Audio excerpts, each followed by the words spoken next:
దేవుడు నీ గురించి రాసిపెట్టింది చెయ్యకుండా ఎవరైనా ఏదైనా ఆపగలరా? ఎవ్వరు ఆపలేరు. టైం వచ్చిందంటే ఆయన సమయములను కాలములైన మార్చి నీ జీవితంలో ఆయన చిత్తం ప్రకారం చేయగలడు. ఆయన మూయగా ఎవడు తెరవలేడు, ఆయన తెరవగా ఎవడు మూయలేడు. ఆయన నీ గురించిన సంగతులను నీ జీవితంలో జరిగించడానికి ఆయన ఎంటర్ అయ్యాడంటే ఎవడాపగలడు, ఏదాపగలడు? ఎవ్వని తరం కాదు. టెన్షన్ పడకు.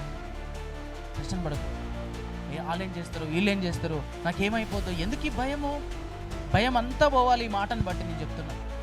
ప్రభా నువ్వు రాసి పెట్టుకున్నావా నాయన, అలాగే నడిపించడానికి పొద్దున్న లేచి ప్రార్థన చేసుకో. ప్రభా ఈరోజు నా గురించి ఏం రాసి పెట్టుకున్నావు, ఈరోజు నా గురించి ఏం రాసి పెట్టుకున్నావు, అదే నెరవేర్చుతాను. నెరవేర్చడా? వద్దంటాడా? నేను చేయనంటాడా? అనడు. పొద్దున్న లేచి అదే ప్రార్థన చేయి. ప్రభా ఈరోజు నా గురించి ఏం రాసి పెట్టుకున్నావు, నేను పిండముగా ఉన్నప్పుడే రాసి పెట్టుకున్నావు కదా, ఏం రాసుకున్నావు అది నెరవేర్చు. ఒకవేళ దానికి వ్యతిరేకంగా ఏదైనా జరుగుతుంటే దాని తొలగించు. సింపుల్ ప్రార్థన. అప్పుడు ఖచ్చితంగా నెరవేర్చి నిన్ను ఆయన కృపలో కాపాడి మళ్ళీ రాత్రి పడుకునేటప్పుడు దేవానికి స్తోత్రం అని చెప్పేటట్టు చేస్తాను.